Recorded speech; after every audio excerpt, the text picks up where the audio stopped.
오직 여호와를 앙망하는 자는 새 힘을 얻으리니 독수리가 날개치며 올라감 같을 것이요 다른 박질하여도 건비하지 아니하겠고 걸어가도 피곤하지 아니하리로다.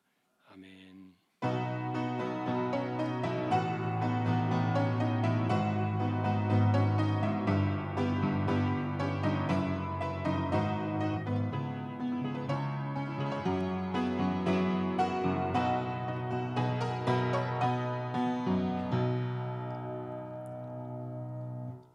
하나님 감사합니다. 예배하는 날을 주셨습니다. 이 시간도 예배하는 모든 처소의 심령들 하나님께서 기억해 주시고 성령께서 임재하셔서 붙드셔서 우리 하나님 홀로 영광을 받으시옵소서. 예배의 시종을 의탁합니다. 존귀하신 예수 그리스도의 이름으로 기도하옵나이다. 아멘.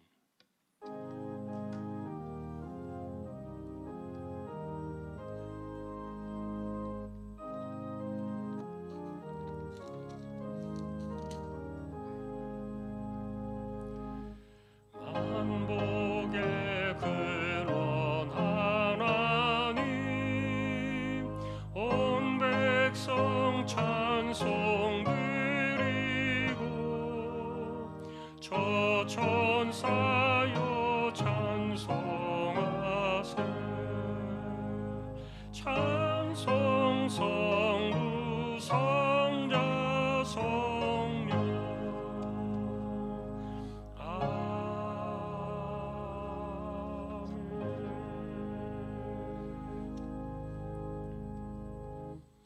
하늘에 계신 우리 아버지여 이름이 거룩히 여김을 받으시오며 나라의 임하옵시며 뜻이 하늘에서 이루은 것 같이 땅에서도 이루어지이다.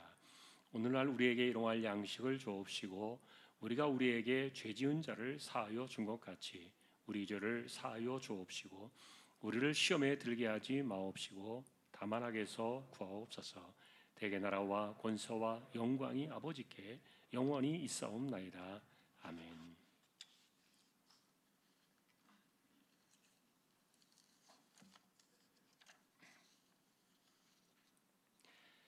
하나님이여 주의 판단력을 왕에게 주시고 주의 공의를 왕의 아들에게 주소서.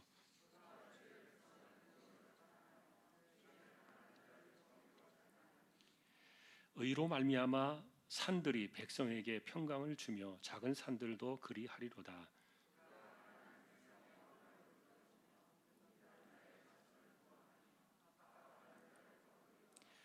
그들이 해가 있을 동안에도 주를 두려워하며 달이 있을 동안에도 대대로 그리하리로다.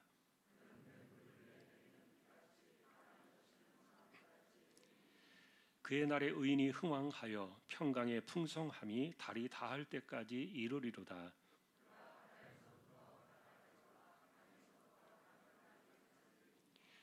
모든 왕이 그의 앞에 부복하며 모든 민족이 다 그를 섬기리로다. 아멘.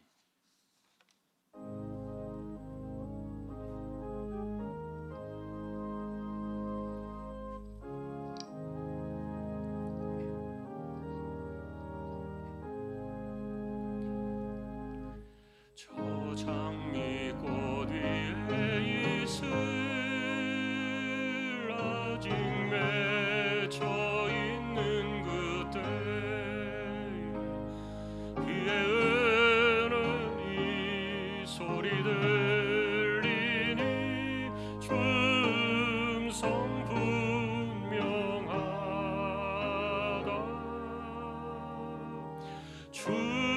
주님 나와 동행을 하면서 나를 친구 삼으셨네. 우리 서로 받은 그 기쁨은 알 사람이 없도다. 그 청한 주의 음성 우는 새우 잠잠케 한다. 내게 들리던 주의 음성이 늘 귀에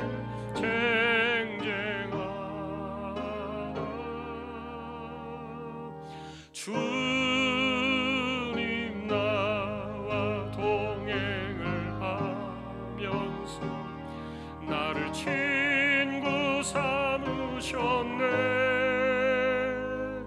우리 서로 받은 그 기쁨 알 사람이 없도다. 밤 깊도록 동산 아래 주와 함께 있으려 하나. 괴로운 세상에 할 일 많아서 날 가라며 신다. 주님 나와 동행을 하면서 나를 친구 삼으셨네. 우리 서로 받은 그 기쁨 알 사람이 없도다.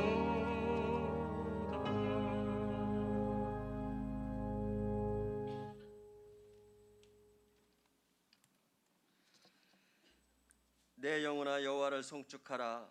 내 속에 있는 것들아 다 그의 거룩한 이름을 송축하라. 내 영혼아 여호와를 송축하며 그의 모든 은택을 잊지 말지어다. 그가 내 모든 죄악을 사하시며 내 모든 병을 고치시며 내 생명을 파멸해서 속량하시고 인자와 긍휼로 관을 씌우시며 좋은 것으로 내 소원을 만족하게 하사 내 청춘을 독수리같이 새롭게 하시는도다. 사랑의 하나님 아버지 감사합니다. 한 주간도 주님의 은혜 가운데 살게 하시고 거룩하고 복된 날 찬양과 경배로 예배드리게 하시니 감사합니다. 이 시간 여기 보인 주님의 백성들과 영상을 통해 예배드리는 권속들의 예배를 기뻐 받아 주시옵소서. 생각과 마음은 주님을 바라보면서도 말과 행동을 그렇게 살지 못했음을 고백합니다. 주님보다는 내 자신을 먼저 생각했고 남보다는 나를 먼저 생각하며 살았음을 고백하오니 주님 용서하여 주시옵소서. 이 나라와 이 민족을 긍휼히 여겨주시길 기도합니다. 대통령과 유정자들에게도 살아계신 하나님을 알게 하시고 여러 가지 힘든 현실 속에서도 주권자이신 주님을 먼저 찾을 수 있는 지혜를 허락하여 주시옵소서. 이제는 가을의 문턱에 들어섰습니다. 우리를 힘들게 했던 무더위가 수그러들게 하시듯 코로나19도 잘 극복하게 하시고 이겨내게 하시며 어려운 환경과 여건 속에서도 실족하지 않고 주님께 더 가까이 다가갈 수 있는 주왕의 백성들이 다 되게 인도하여 주시옵소서. 서로가 서로를 돌아보고 나만 아니면 된다는 이기적인 생각들을 내려놓고 나로 인해 피해주지 않겠다는 마음들을 갖게 하여 주시옵소서. 사랑의 하나님 아버지, 보냄받은 주님의 종들을 기억하여 주시길 간절히 원합니다. 급하고 어려운 일 만나지 않게 하시고 지금까지 뿌려진 주님의 말씀들이 잘 열매 맺게 하시며 돕는 손길들과 물질들이 부족하지 않도록 주님 도와주시옵소서. 미얀마와 라오스, 네팔과 국내 미자립 교회와 섬기는 주님의 종들과 가족들 모두가 주님 안에서 은혜 가운데 살아갈 수 있도록 축복하여 주시옵소서. 주일 학교를 위해 기도합니다. 교회 행사들이 미뤄지고 비대면으로 예배가 드려지지만 항상 주님만 바라보게 하시고 어렵고 힘들수록 더욱더 말씀과 기도로 단련하고 신앙적으로 성숙해지는 주왕의 자녀들이 되게 하옵소서. 특히 수능을 준비하는 고3 수험생들의 수고가 헛되지 않도록 주님 도와주시옵소서. 이 시간 말씀 전하시는 목사님 영과 육이 강건하게 하시고 말씀의 능력 주시며 듣는 우리 모두가 은혜 받는 복된 시간 되게 하옵소서. 부교역자들도 섬기는 종들에게도 동일한 은혜가 있게 하시고 몸이 약하고 불편하고 허약한 주왕의 지체들의 힘 주시고 은혜 주시옵기를 간절히 기도드리오며 존귀하신 우리 주 예수님 이름으로 기도드립니다.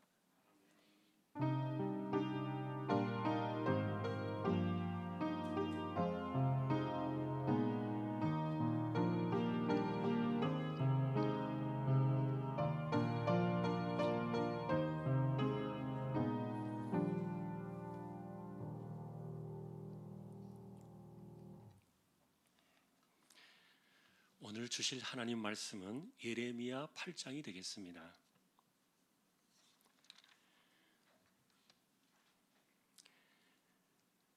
구약 1064페이지가 되겠습니다.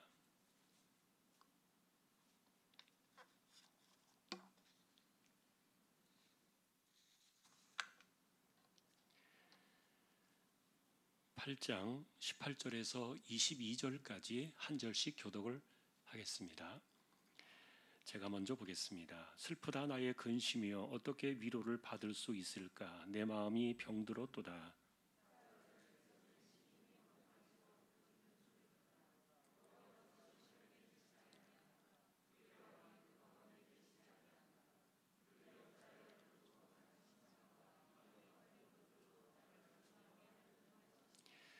추수할 때가 지나고 여름이 다하였으나 우리는 구원을 얻지 못한다 하는도다.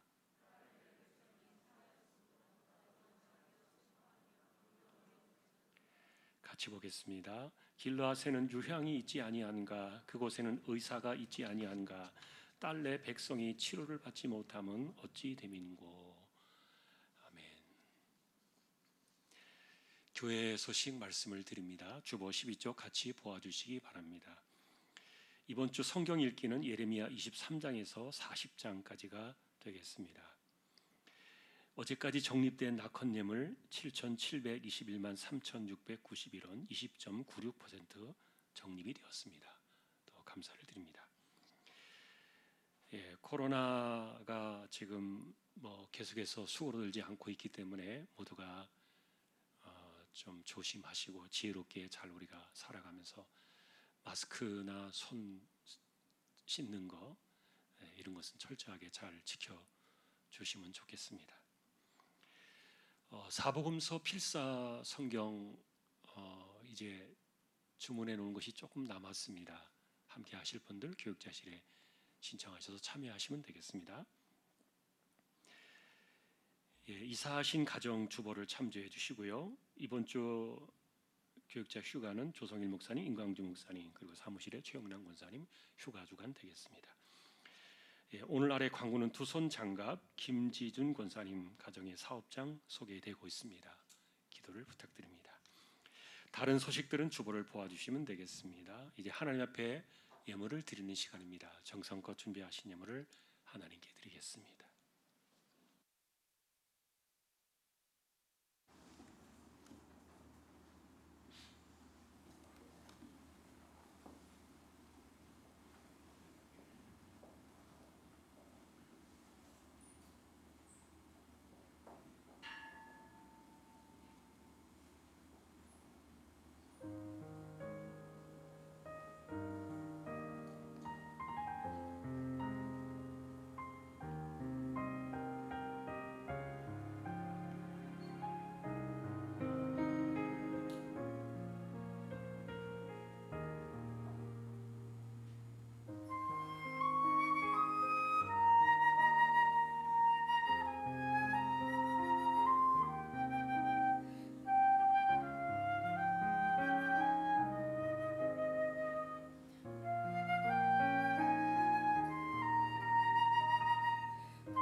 찬양으로 섬겼습니다. 감사합니다. 하나님, 언제나 우리의 삶에 영원한 선한 목자이신 하나님, 그리고 우리 주님을 바라보며 의지하여 승리할 수 있기를 원합니다.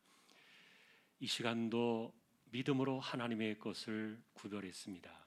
주일원금 10의 1조입니다. 목적을 따라 선교, 구제, 장학, 차량, 총신, 기금, 그리고 보이지 않는 가운데 드려지는 낙헌 예물 있습니다. 여기에 또 감사를 드립니다.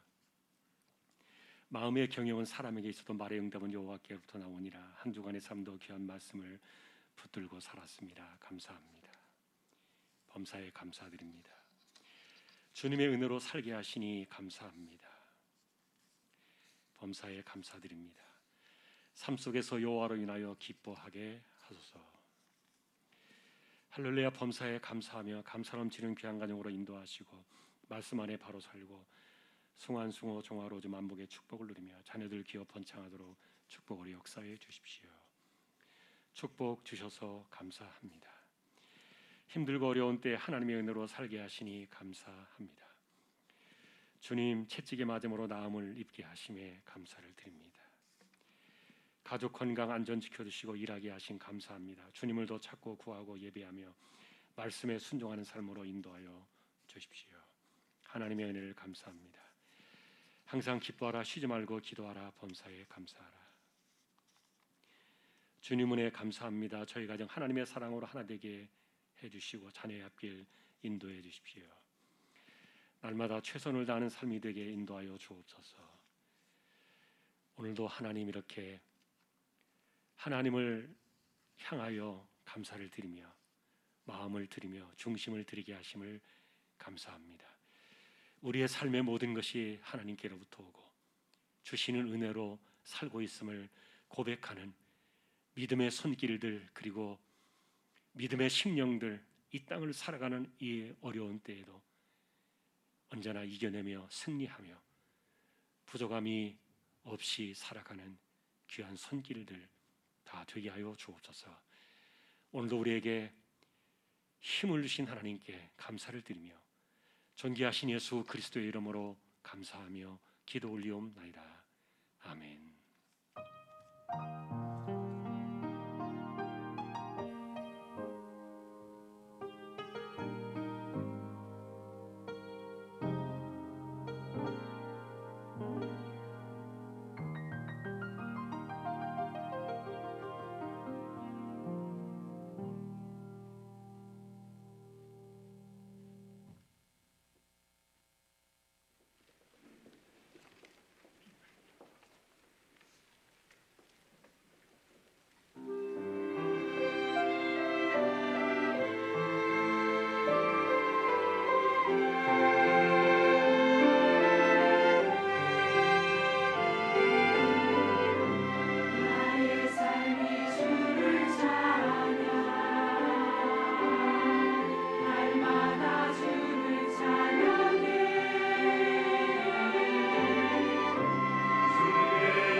할렐루야. 하나님 감사합니다. 찬양으로 영광을 돌립니다. 이 시간 이제 저희가 말씀 앞에 서려고 합니다. 부족한 종과 저희 모두를 말씀으로 하나님 임재해 주십시오. 존귀하신 예수님의 이름으로 기도합니다. 아멘. 평안하셨습니까? 오늘도 말씀 앞에 서게 된 저와 여러분들에게 주님의 평강이 함께 하시기를 예수님의 이름으로 축복합니다. 오늘은 예레미야서가 되겠습니다. 이분은 제사장이었습니다. 젊은 나이에 선지자로 부름을 받았습니다. 그러나 평생을 눈물의 선지자로 섬기다가 가셨다. 많이 들으셨을 겁니다. 대략 40년을 사역합니다. 그러나 하나도 열매를 거두지는 못했습니다. 예루살렘이 망할 때 이분의 사역도 끝이 났고, 그리고 결국에는 애굽으로 끌려가서 반대자들의 손에 의해서 순교까지 당한 비운의 선지자이십니다. 슬프고 애달프고 눈물 말 날이 없던 그 시절을 보냈던 분이죠. 이유는 간단합니다. 예루살렘이 너무 어긋나간 겁니다. 껍데기만 여호와 하나님을 믿는 신앙이었지, 속으로는 온통 자신들을 위해서 자기들이 만들어낸 우상 혼합주의에 빠져 살았습니다. 그래서 우리는 당시에 그들이 위기를 만날 수밖에 없었던 것은 말씀에서 떠났기 때문이다. 금방 짚어낼 수 있습니다. 그러니 그들의 삶에 왜 그런 아픔이 찾아왔는가는 말하지 않아도 다 안다는 얘기입니다. 아이러니한 것은 무엇이 진짜 우리의 삶에 희망을 주고 꿈을 주느냐, 그리고 누가 진짜 우리에게 번영과 행복을 허락하시느냐, 진짜 길이 뭐냐, 이렇게 쉬운 질문 앞에서도 당시에 우상에 깊이 찌들어 살아가던 이들 속에는 가짜 하나님이 계셨기 때문에 모든 것이 틀어졌던 겁니다. 문제는 그렇게 죽어가는 그들을 내버려둘 수가 없었기 때문에 고민하면서 번뇌하시던 하나님의 고통, 그것이 예레미야를 통해 고스란히 나타난, 그게 예레미야서가 되겠습니다. 이런 시대를 살다 보니까 당시에 이분은, 예레미야는 세상을 진단하고 원인을 말해 주어야 했고 문제를 풀어내고, 그리고 위기에서 벗어날 수 있는 방식들을 전해주는 전달자로 살아야 했습니다. 시대를 읽어야 했고, 그리고 현실을 파악하고 원인과 문제를 진단해서 끊임없이 답을 전달해 주었다. 자, 그래서 이 예레미야의 사역을 우리가 조금 더 쉽게 표현해 보면 온통 이랬습니다. 어떤 아픈 사람이 병원에 가서 갖은 검사를 다 했습니다. 마치 그것처럼 말씀의 잣대로 그 시대를 검진해냈던 건데, 그런데 결과는 뭐냐? 시한부 생명처럼 골마 터지기 직전의 상황을 딱 터뜨린 겁니다. 만일에 여러분 가운데 누군가가 몸이 아파서 검진을 했는데 의사가 이래저래 처방을 해준다면 그것을 나 몰라라 팽개칠 사람이 없을 거예요. 그런데 의사가 이야기합니다. 당신 이대로 가면 오래 버티지 못하는데, 그러나 살 길이 있습니다. 제가 시키는 대로 하시겠습니까? 그렇게 만난 상황들 앞에서 살 길에 대한 처방을 내겠다는데도 팽개칠 사람은 아마 아무도 없을 거예요. 그러나 우리가 만난 이 예레미야서의 배경은 그 반대의 길을 가고 있어요. 그러니 예레미야서를 읽을 때 마음이 힘들다고 느끼게 될 거예요. 저도 지난주에 이어서 예레미야서를 읽을 때 마음이 많이 힘들어요. 왜냐하면 끊임없이 따라가면서 정죄해야 되고 그들을 판단해 주어야 하고 그리고 심판의 메시지를 끊임없이 전달해야만 하니까 그럼에도 불구하고 돌아오지 않아요. 듣지 않아요. 하나님을 구하지 않는 그 백성들을 바라보면서 이것을 읽는 저 자신도 마음이 답답했는데 그 당시에 예레미야는 얼마나 더했을까. 그러니 그 시대를 사역하면서 답답하고 슬픈 마음에 사역을 시작했던 그때부터 순교의 40년까지 하루도 눈물 말 날이 없었던 시절이었는데 그런데 이 모습을 바라볼 때요, 이렇게 한번 우상에 빠져서 하나님을 떠나버리면 돌아오는 것이 이렇게 어렵구나. 한번 잘못된 습성 속에 빠져버리면 거기에 굳어져 버린 이 완고해진 인간의 죄성이 이렇게 무섭구나.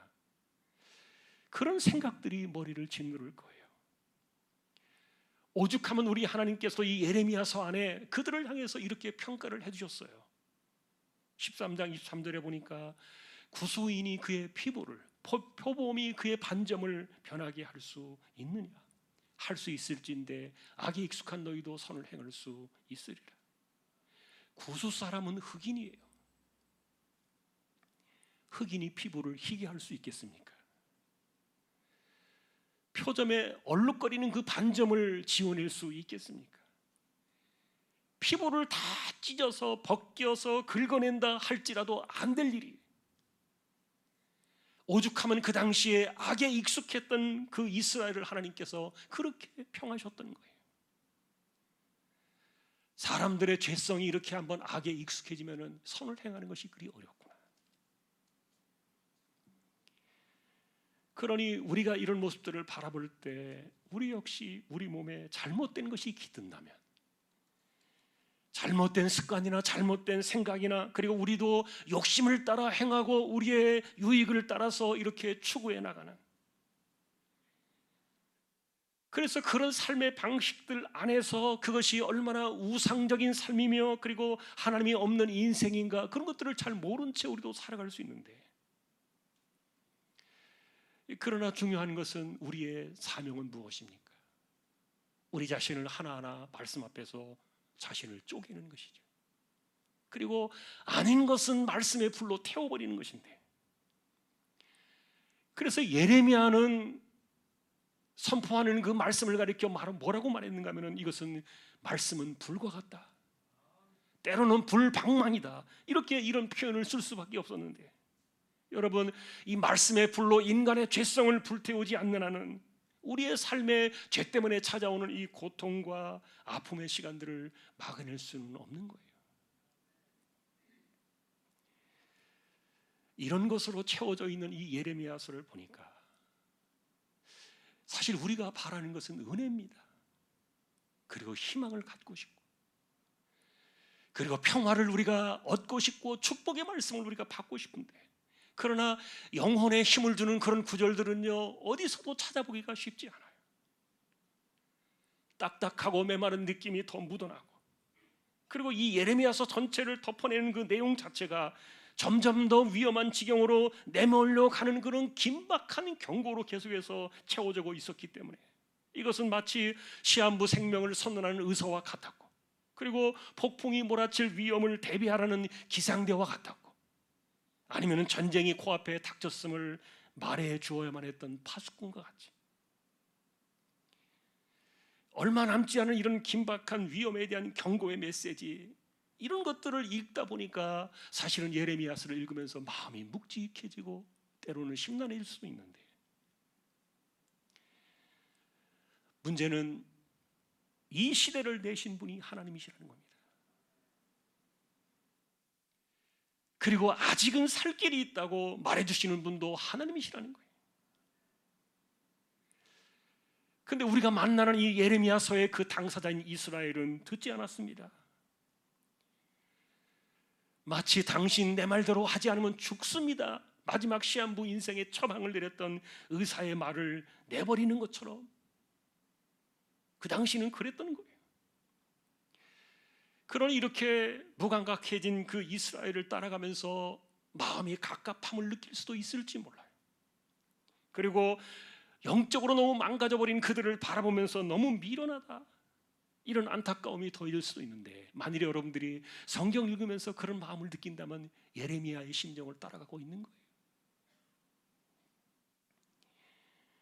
그래서 오늘 우리는 이런 그 모습들을 바라보면서요, 우리는 어디에 서서 오늘의 이 성경을 바라볼까, 이런 그 선택의 고민도 돼요.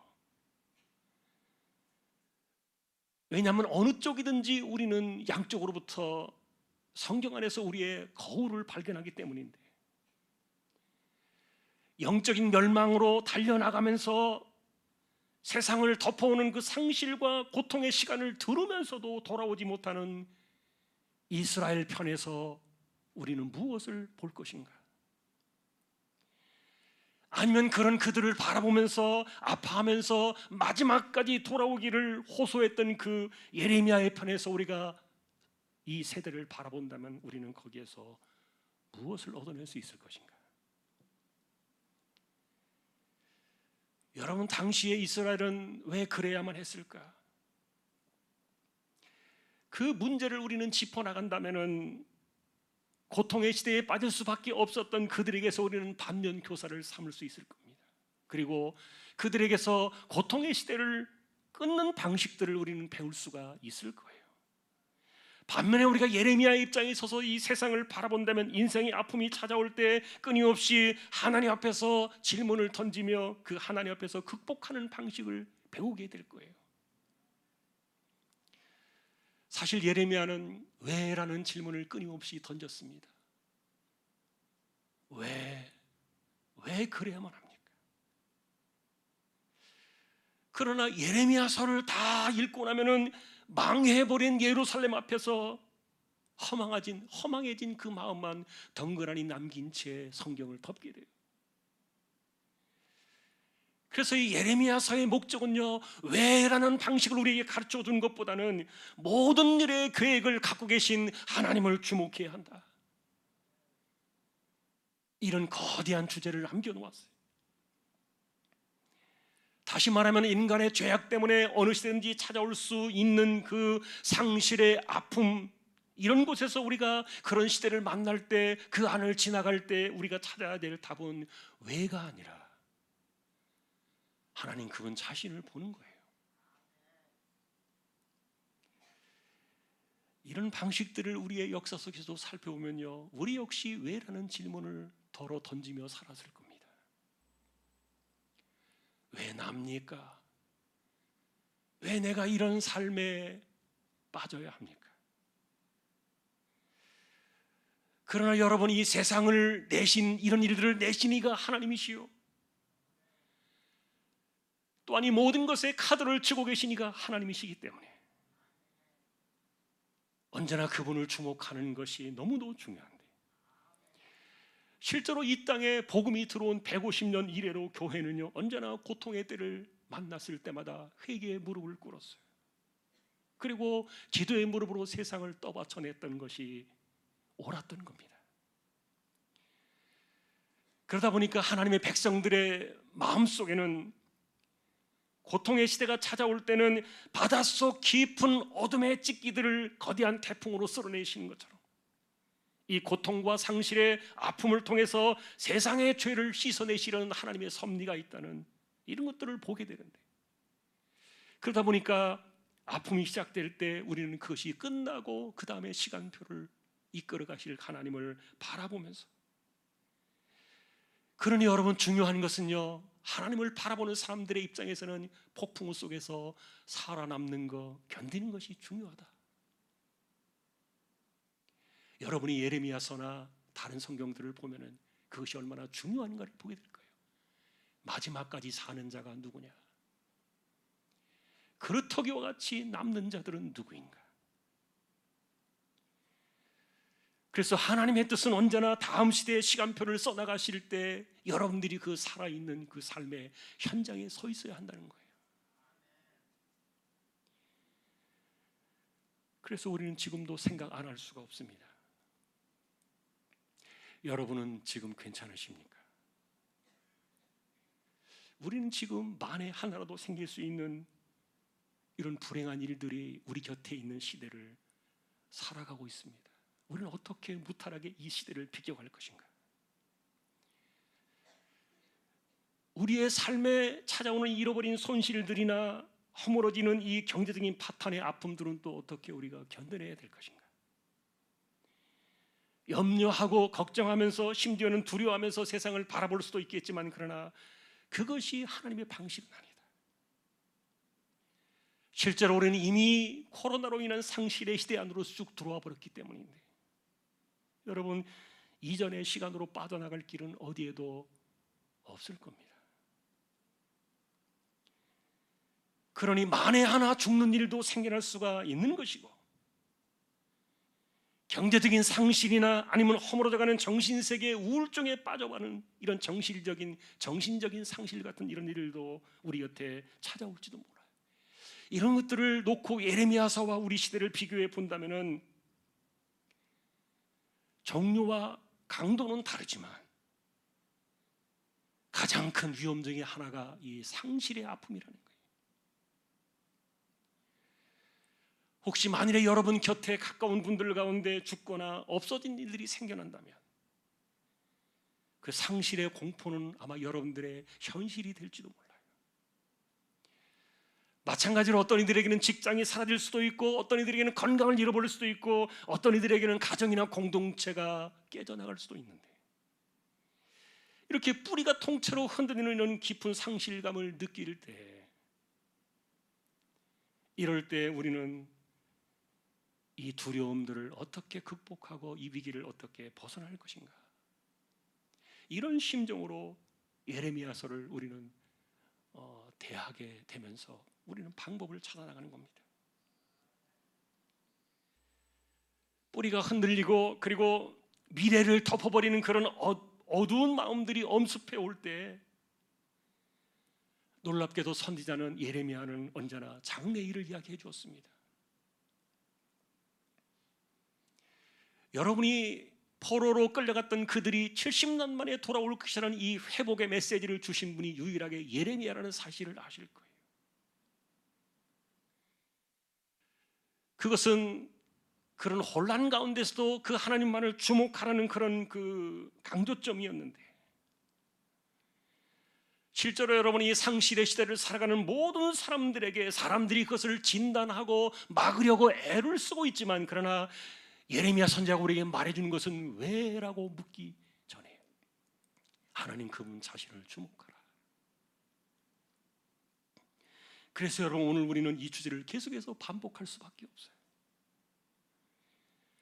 예레미야가 말했던 것처럼 이 세상을 진단해내시고 세상을 처결하시는 분이 우리는 우리 하나님이심을 우리는 믿어야 하기 때문에, 그래서 반드시 그 하나님만을 주목할 때 우리가 얻어내야 될 방식들이 있기 때문에 우리는 그 말씀을 주목하는 겁니다. 여러분, 아까도 말씀을 드린 것처럼 저는 최근 한두 주 사이에 우리 주변에, 그것도 믿음의 사람들 가운데 이 백신 부작용으로 세상을 떠나신 몇 분의 이야기를 들었어요. 우리의 혼란이지만 아무도 설명해내지 못합니다. 사람을 살리겠다고 내놓은 백신이 멀쩡한 사람을 잡았으니까 이게 도대체 뭔가? 그건 그 사람의 불행한 운명이야. 사람들은 그렇게 말할지 모르겠지만, 그러나 상실은 상실이에요. 사람을 잃어버린 겁니다.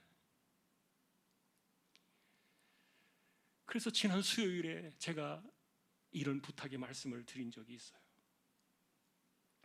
코로나 감염의 염려에 대한 두려움도 있지만, 그러나 백신의 부작용에 대해서도 우리는 무탈해야 되기 때문에 적어도 하루에 3번 여러분들이 밥을 먹을 때마다 기도를 드리면서 하나님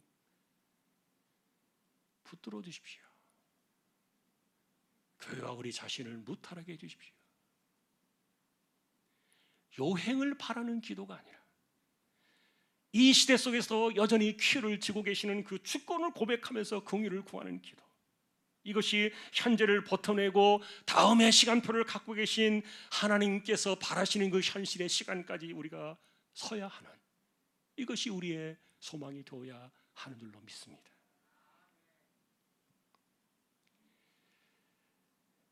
지난주에는 이사야에게서 우리가 라파의 노래를 보았습니다. 여호와 라파의 하나님, 치료의 하나님. 그 하나님은 분명히 우리의 치료자가 맞습니다. 그 라파의 은혜의 역사가 일어났던 구약에서만 67번이 나왔다고 말씀을 드렸어요.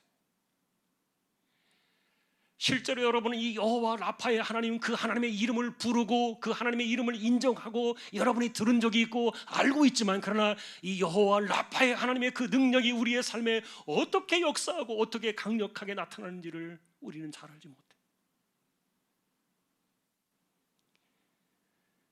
여러분, 오늘 본문도 그 중에 하나예요. 22절 마지막 결론 부분에 가서 보니까 의사가 있지 아니하는가, 길르앗에 있다는 그 의사, 그분이 도대체 누구인가? 그분이 치료의 하나님 여호와 라파를 상징적으로 이 예레미야는 말해주고 있었던 거예요. 여러분, 당시에 길르앗에는 약재료가 많이 나던 곳으로 알려져 있습니다. 요단 동편의 땅이었죠. 소위 말하는, 우리식으로 말하면 한약재가 많이 나는 곳이었기 때문에 치료를 받으려면 거기로 가야 한다, 그런 말들이 있던 곳이에요. 그러나 오늘 이 본문은 그것을 상징적으로 예레미야가 이야기하면서 라파의 하나님이 계시는데 그 하나님을 잃어버린 그들은 도대체 어디로 가야 하느냐, 이 예레미야의 아픈 탄식의 기도를 우리가 보고 있는 거예요. 예레미야의 이야기를 보면 그렇습니다. 길르앗에는 유향이 있지 않느냐, 그곳에는 의사가 계시지 않느냐, 그런데 내 딸이라고 부르는 하나님의 백성 이스라엘이 치료를 받지 못하는 이 현실은 도대체 무엇인가?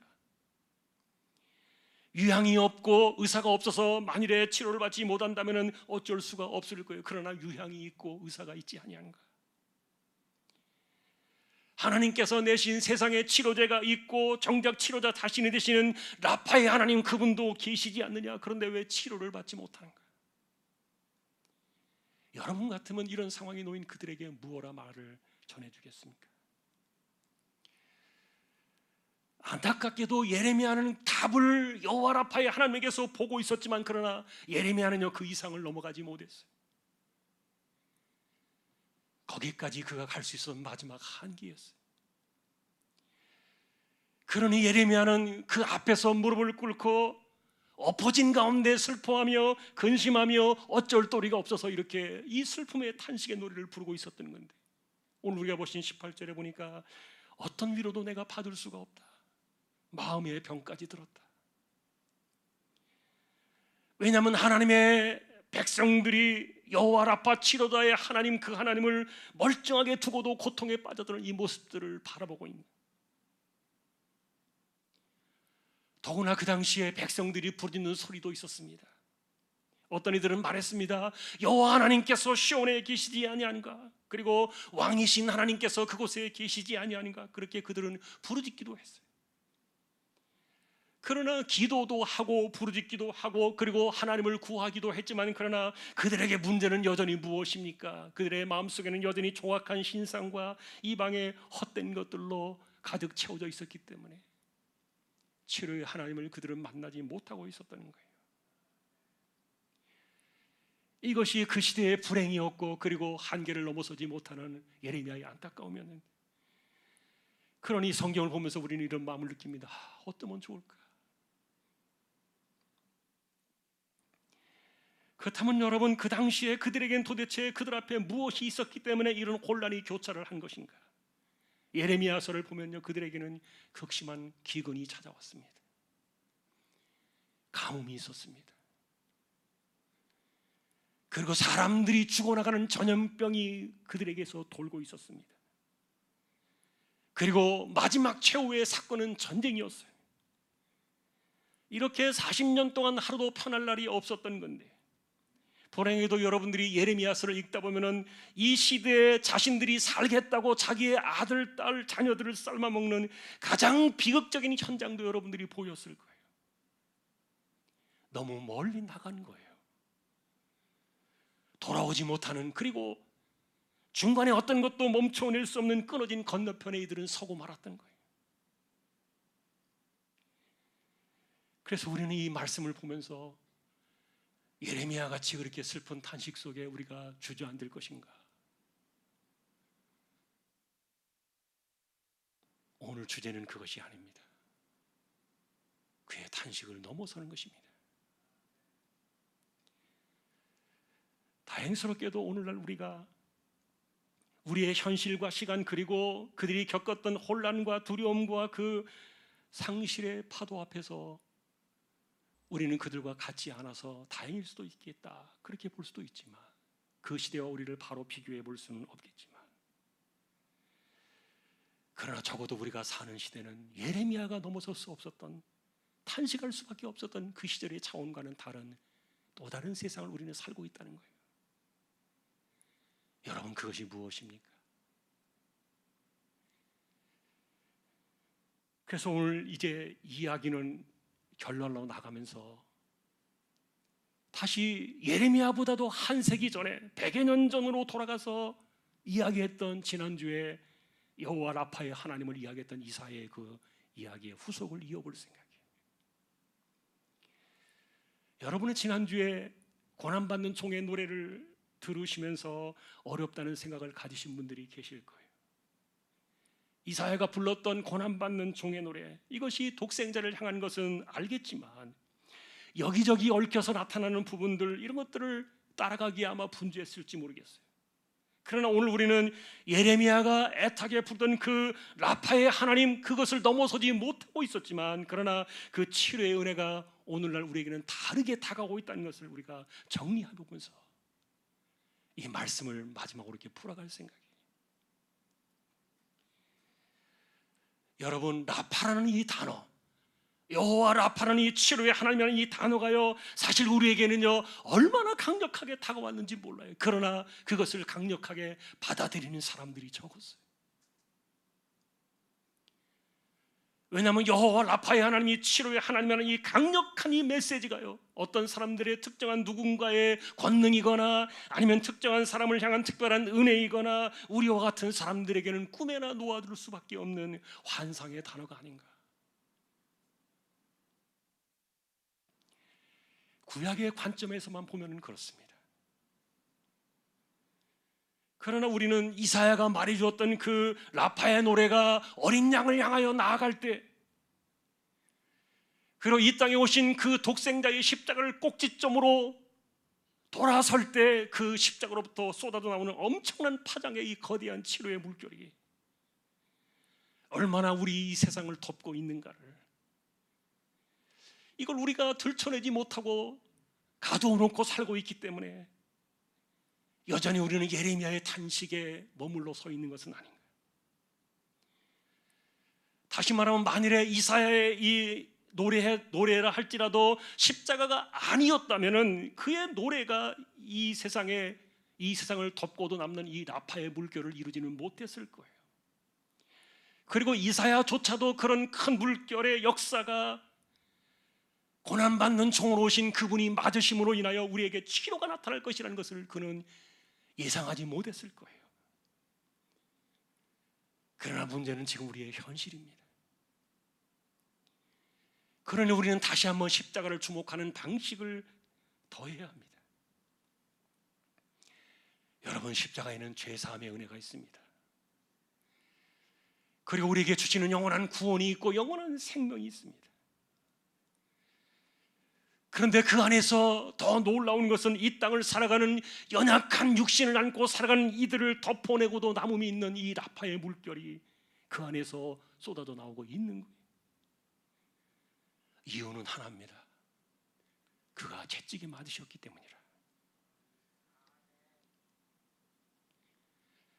그가 채찍에 맞으심으로 우리는 나음을 입었도다.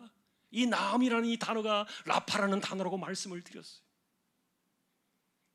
이보다 명확한 선언을 어디에서 여러분들이 얻을 수가 있겠습니까? 이보다 더 명확한 그런 구절을 우리가 어떻게 요구할 수 있겠느냐?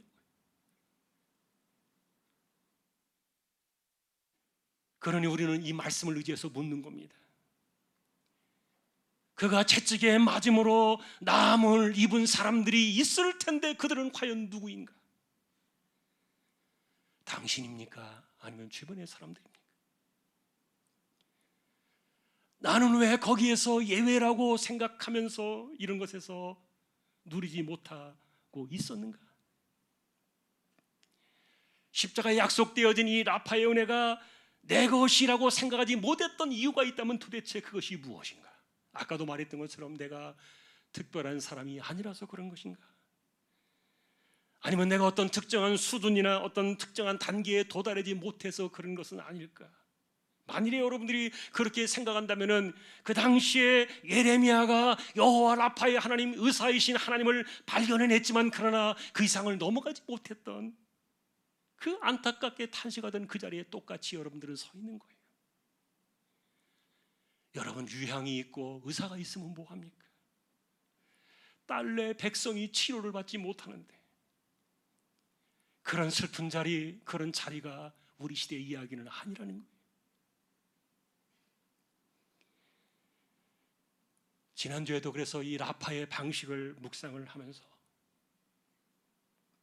자신의 삶에 이 라파의 은혜가 임하기를 바라는 간절한 분들의 어떤 그룹의 영성 훈련의 방식들을 보았어요. 이들의 공통점은 자신의 삶에 간고와 질고가 있는 분들이에요. 여러분, 이사야 선지자는 고난받는 종의 이름을 두 가지로 분명하게 정리했다 그랬죠. 하나가 간고요, 또 하나가 질고라 그랬는데, 근데 동일하게 이와 같은 간고와 질고를 이고 살아간다고 생각되어지는 이분들에게 이 말씀을 붙잡고 훈련하는 그런 방식들을 보았는데 두 가지가 있었어요. 첫째로 이들은 마태의 해석을 믿었습니다. 마태는 분명히 이야기합니다. 이사야의 그 이야기를 다시 가지고 오면서 독생자 하나님의 아들이 이 땅에 오신 것은 그분이 우리의 연약을 담당하시고 우리의 질병을 친히 짊어지시기 위함이었다. 마태복음 8장 17절이에요. 그 연약함이라는 말이 간고입니다. 질병이라는 단어가 질고입니다. 중요한 것은 이 마태의 해석을 그들을 믿는 그 훈련을 하는 거였어요. 여러분, 믿음이라는 것이 무엇입니까? 가슴에 새기고 이마에 새기고 손목에 붙들어 매고 궁극적으로 내 가슴 속 깊은 영혼 속에 지워지지 않는 철필로 새기는 것이 믿음인데, 그리스도께서 세상에 오신 이 하나님의 아들이 도대체 그분이 무엇을 위해서 오셨는가? 그가 우리의 연약을 담당하시고 우리의 질병을 짊어지기 위하여 오셨다는 이 말씀들을 왜 우리는 믿어지지 않는 것인가? 그러니 그것을 붙잡고 믿기 위하여 가슴에 되새기는 작업이, 소처럼 끊임없이 그 약속의 말씀을 씹어대는 겁니다. 계속해서 말씀 씹고 또 묵상하고 또 묵상하고 주야로 가슴속에 새기는 것이죠. 그 약속의 말씀 안에 들어있는 그 라파의 은혜가 내 안으로 들어올 때까지 말이에요.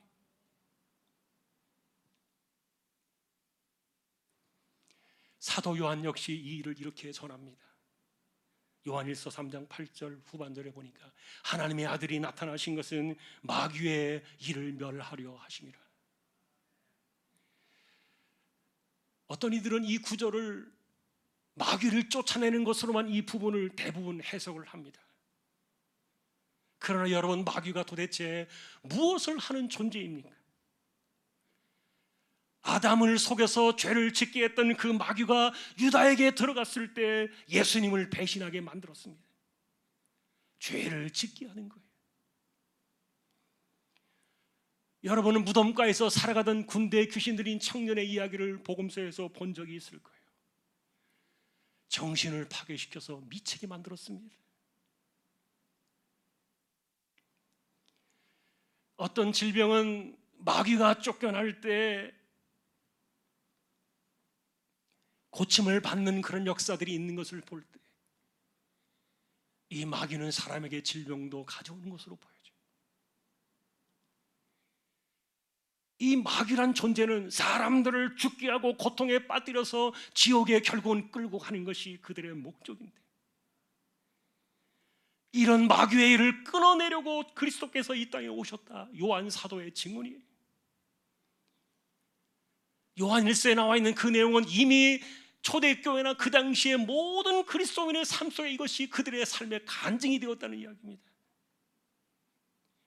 여러분, 모든 질병들이, 우리의 연약함이나 모든 질병이 귀신 때문에 온다는 그런 이단적인 귀신론의 이야기를 하는 것이 아닙니다. 그리스도는 이미 라파의 은혜를 갖고 오셨다. 그러니 우리는 이 마태가 해석했던 내용이나 요한이 간증으로 증언하고 있는 이런 모든 내용들이 우리의 삶에서 왜 믿어지지 않느냐 하는 거예요. 여러분, 마가복음 11장에서 주님은 그러셨습니다. 하나님을 믿느냐? 그렇다면 믿는 자의 그 말은 믿는 그대로 될 것이다. 여러분, 믿음 그대로 되시기를 주님의 이름으로 축복합니다. 마지막 두 번째 영성 훈련의 모습을 보니까 이사야의 증언을 그들의 삶에 가져오는 거예요. 그가 채찍에 맞음으로 우리가 나음을 입었다고 말하니까 내가 살기 위해서, 내가 낫기 위해서 그분이 맞으셨던 채찍의 시간으로 돌아가는 거예요. 여러분, 우리는 그분께서, 주님께서 확실히 맞으실 이유가 없다는 것을 알고 있습니다. 그런데 그분이 채찍에 맞으신 것은 단지 우리의 질병을 짊어지시기 위한 것이었다. 그러니 그분이 채찍에 맞던 그것을 기억하며 한 번의 채찍이 주어질 때마다 살점이 떨어져 나가고 피부가 터지고 피가 흘러나올 때마다 내 안에 질병이 끊어져 나가는 그런 역사들을 바라보면서, 그것이 나로 인해서 내 안에 질병이 떠나가도록 하기 위한 주님의 방식이었다는 사실을 기억하면서 마음에 새길 때, 이것이 우리의 삶의 영성 훈련으로 다가오는 것인데, 그러니 그분이 채찍에 맞을 때마다 내 안에 있는 연약함과 질병이 떨어져 나가는 이런 반복되는 그 믿음의 영적인 훈련들을 우리 안에서 끊임없이 하는 거예요. 여러분, 사도 바울 역시 갈라디아에 편지할 때 내가 그리스도와 함께 십자가에 못 박혀 죽었다 그랬어요. 그는 십자가에 못 박힌 적이 없어요. 그런데 그가 왜 그렇게 말을 한 겁니까? 자신의 영성 훈련이에요.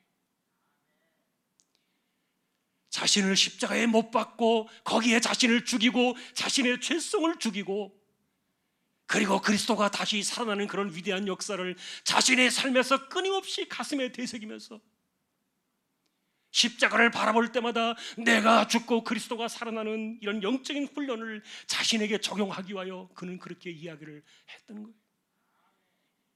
그것은 바울의 간증이에요.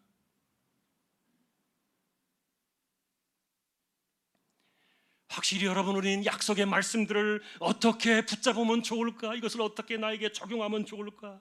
어떻게 새기면 좋을까? 그런 것들을 잘 모르기 때문에 이 여호와 라파의 이 강력한 은혜가 내 삶에 어떻게 임하는가를 우리가 모를 수도 있다는 말인데, 그러나 하나님의 약속의 말씀은요, 그 안에 의미를 담았고 그 안에 깨달음을 담았고, 그리고 그 안에 이미 하나님의 뜻을 담아 놓고 있기 때문에, 그러니 여러분, 믿음이라는 것을 생각할 때 소로보니 여자를 생각해 보세요. 이방 여인으로 이 사람은 개처럼 취급을 받았습니다. 그러나 내가 개와 같이 된다 할지라도 주님의 밥상에서 떨어지는 부스러기라도 주울 수만 있다면 나는 결코 돌아갈 수가 없습니다. 왜냐하면 이미 거기에 여호와 라파의 치료의 은혜가 있음을 보았기 때문에. 예수님은요, 그것을 큰 믿음이라 그랬습니다.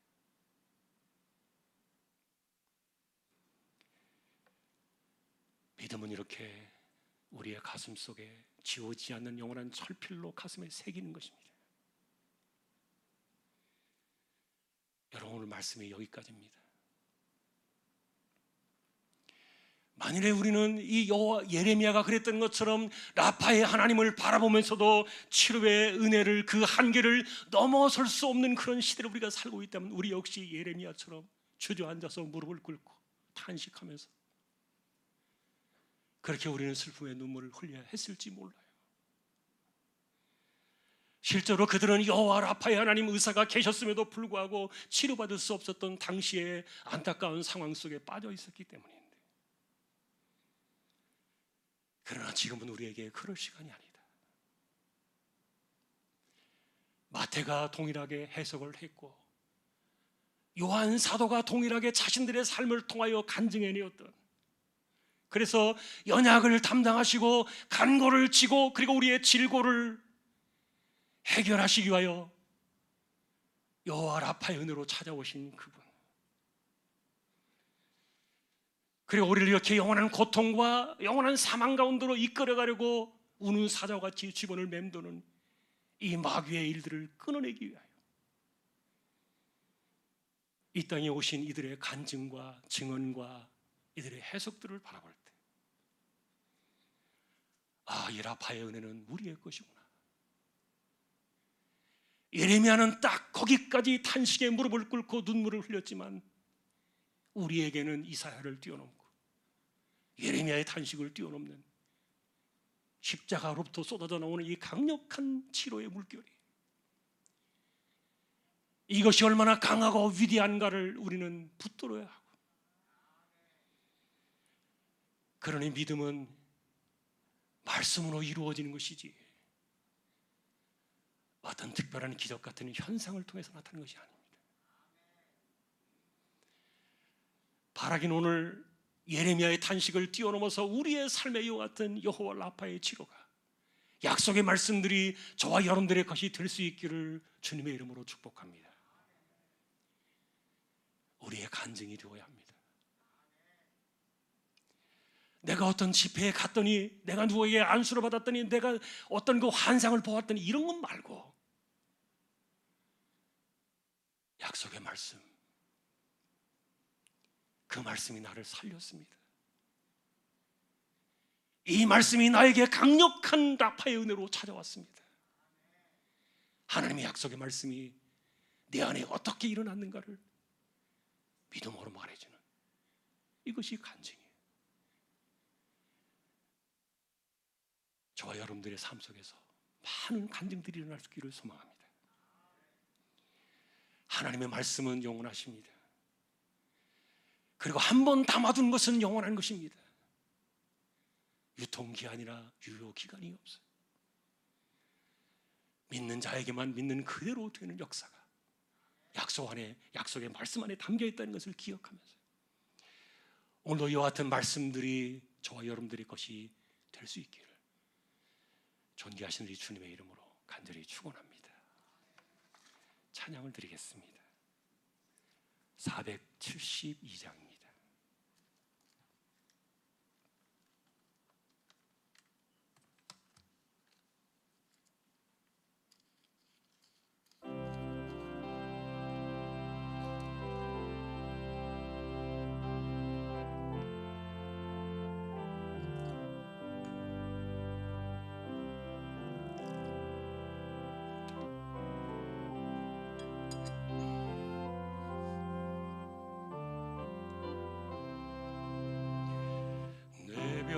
손 내밀라고 주 예수님 말씀 안에, 그 말씀을 굳게 믿고 병든 손을 내밀어라.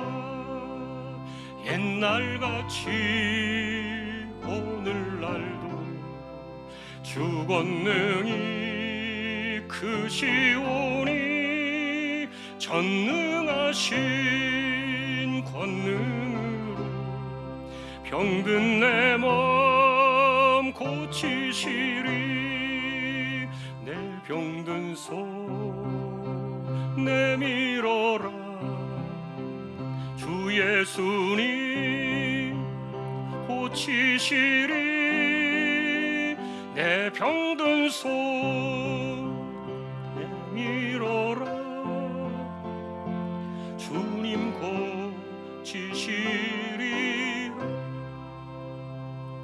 기도하는 손 내밀고 믿음의 손 내밀어라. 순종의 손 내밀어서 주님의 손 붙잡아라. 저 갈릴리 바다에서 주 예수님 행하시니 오늘날도 믿는 자는 그 능력을 보리로다. 내 병든 손 내밀어라. 주 예수님 고치시리. 내 병든 손 내밀어라. 주님 고치시리라. 모든 의심 물리치며 허약한 마음 사라지니 주를 믿는 마음으로 주님 앞에 손 내밀라. 주 예수는 자비하사 크신 사랑 베푸시니 지체 말고 믿는 자는 영생복을 받으리라. 내 병든 손 내밀어라. 주 예수님 고치시리. 내 병든 손 내밀어라. 주님 고치시리라. 아멘. 하나님, 오늘도 저희가 말씀을 봅니다. 그리고 말씀을 듣습니다.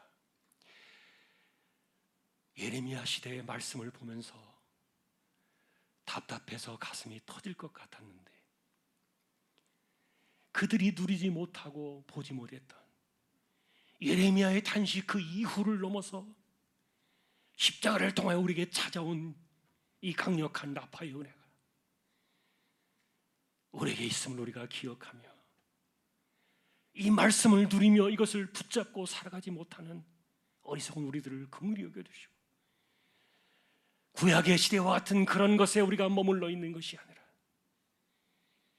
이제는 말씀이 나를 살려내고, 말씀이 나를 고쳐내고, 말씀이 나를 붙들어주고, 말씀이 나를 지켜주시는 약속의 말씀의 능력이 내 삶에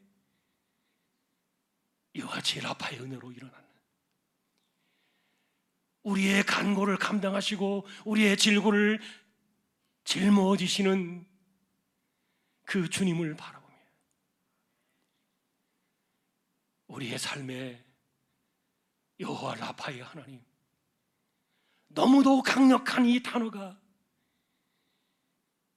우리의 불충함으로 인하여 삶에서 사라지지 않게 하셔서 다시금 약속의 말씀을 가슴에 새기고 영원히 지워지지 않는 그 철필로 내 영혼에 새겨서 약속의 말씀이 지금의 우리를 살려내고 상실과 혼란과 고통의 시대에서 우리를 두려워하지 않게 하십니다. 우리로 하여금 다음의 시간표를 쥐고 계신 하나님의 시간에까지 우리가 안전하게 이 세대를 지나가도록 하나님 우리 모두를 지켜주시고 붙잡아 주시고 은혜를 더하여 주시기를 원합니다. 이재홍 집사님, 최태경 청년, 신배한 집사님, 조인성 청년, 김한솔 청년, 백형래 집사님, 조말순 집사님, 이들을 의탁합니다. 이 한 주간에도 암을 치료하는 모든 분들, 그 몸을 붙드시는 하늘의 새 힘을 더하여 주셔서 라파의 은혜를 덧입혀 주시고, 또한 연세가 많으신 분들 기력을 더하시며 맑은 정신 총기가 흐려지지 않게 하시고, 우리 모두 이 세대를 이겨나가는, 어떤 상황에 놓여지든지 이와 같은 어둠의 때를 잘 견디어 나가는, 승리해 나가는 우리 모든 믿음의 식구들 다 되기를 원합니다. 오늘도 멀리 나가 있는 주님께서 보내신 선교사님들, 현장과 사역과 건강과 그들 모두를 꼭 붙들어 주시고, 이 땅에 개척된 교회와 보내신 주님의 종, 그리고 하나님의 나라와 백성들, 그리고 또한 여전히 입시를 준비하는 우리 21명의 고3 자녀들, 하나님께서 기억하여 주시기를 원합니다. 우리 주왕의 식구들을 의탁합니다. 흩어져 살아가고 있지만 그러나 우리의 믿음이 하나님만을 집중하며 바라보게 하시고, 주권자요 그리고 우리에게 답을 갖고 계신 하나님을 기억하며 이 세대를 힘있게 이겨나가는 우리 주왕의 식구들 다 되게 하여 주옵소서. 이 엄청난 상실의 시대에 우리 모두를 붙들어 두시기를 다시 한번 소망하오며, 존귀하신 예수 그리스도의 이름으로 감사하며 기도 올리옵나이다. 아멘. 축도로 마치겠습니다. 우리 주님 예수 그리스도의 은혜와 하나님 아버지의 사랑과 성령님의 감화 감동 위로 인도 교통 충만하심이, 구약에는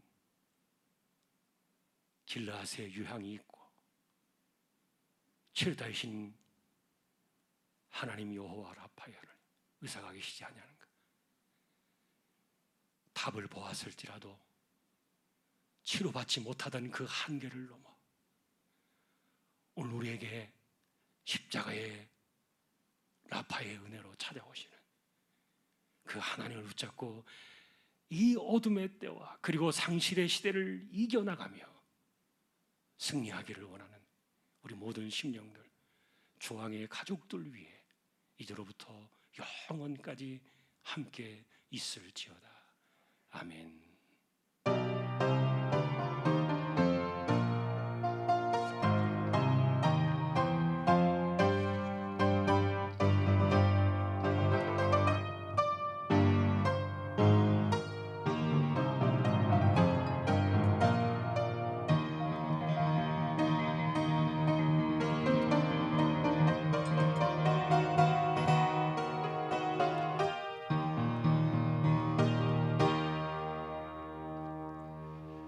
예배를 마쳤습니다. 한 주간도 승리하시기를 주님의 이름으로 축복합니다. 우리 교제 찬양은 1절 함께 하겠습니다.